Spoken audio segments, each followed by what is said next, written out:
তেঁতুল পাতা ধারাবাহিকের আজকের পর্বে ধারাবাহিকের শুরুতে আমাদের তেঁতুল পাতার উঠানে দেখানো অমিত সবাইকে বলছে থ্যাংক ইউ সবাইকে, আজ অনেক মজা করলাম কিন্তু এখন আমাকে বেরোতে হবে। তখন বড় মা রিঙ্কিকে বলে ওর খাবারটা গুছিয়ে দে, অতটুকু রাস্তা যাবে। এরপর রিঙ্কি চলে যায় খাবার আনতে। তখন ঋষির কাকা অমিতকে বলে সাবধানে যাবে আর গিয়ে আমাদের একটা ফোন করবে। এরপর রিঙ্কি খাবার নিয়ে আসলে অমিত সবাই থেকে বিদায় নিয়ে চলে যায় আর রিঙ্কি মন খারাপ করে বসে থাকে। তখন তার কাছে ঝিল্লি এসে বলে মন খারাপ হচ্ছে, মন খারাপ করো না, চলো এবার আমরা খেলাটা আবার কন্টিনিউ করি। এরপর তারা খেলায় আবার মনোযোগ দেয়। তখন তাতা ঋষিকে অভিনয় করে একটি গান বুঝায় কিন্তু ঋষি কিছুই বুঝতে পারে না। এরপর জিল্লি তাকে বোঝানোর চেষ্টা করে, তারপরও ঋষি বুঝতে পারে না। তখন ঋষি এবং জিল্লি দুজনে মিলে অভিনয় করতে যায়। এরপর তাদের দুজনের মধ্যে একটি রোমান্টিক সিন তৈরি হয় আর তারা দুজনে কল্পনায় ভেসে যায়। কিছুক্ষণ পর বাইরে থেকে একটা ছেলে এসে জিল্লির নাম ধরে ডাকতে থাকে আর বলে আপনার জন্য একটা গিফট এসেছে। জিল্লি বলে এটা কে পাঠিয়েছে? তখন ছেলেটি বলে বাইরে একটি মুখ ঢাকা লোক আপনাকে এটা পাঠিয়েছে। এরপর জিল্লি এবং ঋষি দুজনে মিলে দৌড়ে বাইরে যায় সেই লোকটিকে দেখার জন্য, কিন্তু তারা সেখানে পৌঁছলে লোকটি সেখান থেকে চলে যায়।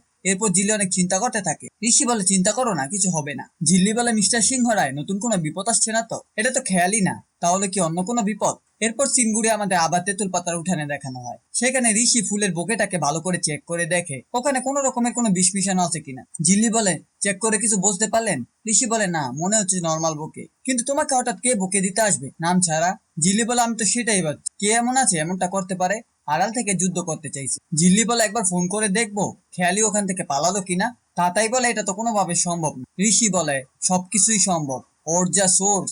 ঋষি বলে আমি এসব কিছু ভাবতে পারছি না, তোমার যদি মনে হয় ফোন করে দেখার তাহলে তুমি দেখতে পারো। এরপর জিল্লি কারাগারে ফোন করে এবং জানতে পারে খেয়ালি সেখানেই আছে। তুতুল বলে আচ্ছা জিল্লি, এমনও তো হতে পারে খেয়ালি ভিতরে থেকে বাইরে কাউকে দিয়ে কাজটা করিয়েছে।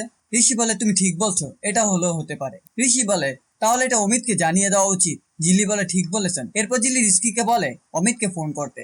রিস্কি অমিতকে ফোন করে বলে আপনি কোথায় আছেন? অমিত বলে এইমাত্র আমি এয়ারপোর্টে আসলাম। তখন রিস্কি থেকে জিল্লি ফোনটা নিয়ে অমিতকে বলে কেউ একজন বাড়িতে এসে আমাকে ফুলের বুকে দিয়েছে এবং সে পুরো ঘটনা অমিতকে জানিয়ে দেয়। অমিত বলে আমি একটা অফিসারকে এটা জানিয়ে দিচ্ছি আর তুমি তো কাল ওখানে যাচ্ছই, তুমি চিন্তা করো না, আমি এবার রাখলাম। এই বলে অমিত ফোনটা রেখে দেয়। পরবর্তী সিনে আমাদের সেলে দেখানো হয় খেয়ালি শুয়েছিল, তখন তাকে অনেক মশা কামড়ায়। সে জোরে জোরে চিৎকার করতে থাকে এখানে একটা বিছানা নেই, এসি নেই, আমি এখানে কি করে থাকবো? তখন সেখানে সেলের অফিসার এসে বলে কিসের এখানে হম্বিতম্বি? খেয়ালি বলে আমার এখানে একটা এসি চাই আর একটা গদিওয়ালা খাট চাই, আমার খুব কষ্ট হচ্ছে। অফিসার বলে অপরাধ করার আগে এগুলো ভাবা উচিত ছিল, একদম চুপ করে থাকুন, চিৎকার করে রাতের বেলা ঝামেলা বাড়াবেন না। পুলিশ অফিসার চলে গেলে খেয়ালি বলে তুমি কল্পনা করতে পারছো না জিল্লি, আমি তোমার কি অবস্থা করব। তুমি ওখানে এসির বাতাস খাচ্ছ আর আমি এখানে জেলে পচে মরছি।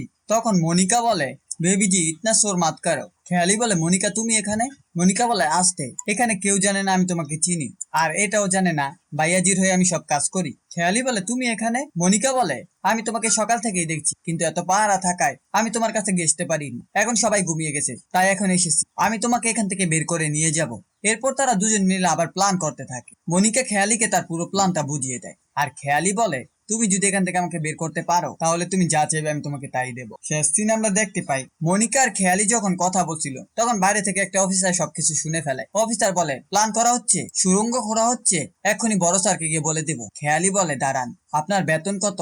আমাকে ধরিয়ে দিলে যা বেতন পাবেন, না ধরিয়ে দিল তাই বেতন পাবেন, কিন্তু আমাকে না ধরিয়ে দিলে আপনি যা চাবেন আমি আপনাকে তাই দেবো। তখন পুলিশ অফিসার জিগায় আপনাদের প্ল্যান কি? তখন খেয়ালি তাকে তার পুরো প্ল্যানটা বুঝিয়ে দেয়। পুলিশ অফিসার বলে ঠিক আছে, তাহলে কালকে আমি আপনাদেরকে বেরোতে সাহায্য। এরপর পুলিশ অফিসার চলে গেলে খেয়ালি বলে আমি আসছি জিল্লি, এবার তুমি অন্য খেয়ালিকে দেখবে। একটু মোড় করে আমরা জিল্লি এবং ঋষিকে দেখতে পাই। জিল্লি এই বিষয়টা নিয়ে আবারও চিন্তা করছিল। ঋষি বলে এখনো ওটা নিয়ে ভাবছো? সেটাই তো, ভেবো না, বললাম তো কেউ আমাদেরকে ভয় দেখানোর চেষ্টা করতে আর আমরা সেটাই পাচ্ছি। এরপর তারা দুজনেই কথা বলতে থাকে। এই ছিল তেঁতুল পাতা ধারাবাহিকের আজকের আপডেট। ভিডিওটি ভালো লাগলে চ্যানেলটিকে সাবস্ক্রাইব করে পাশে থাকা বেল আইকনটি অন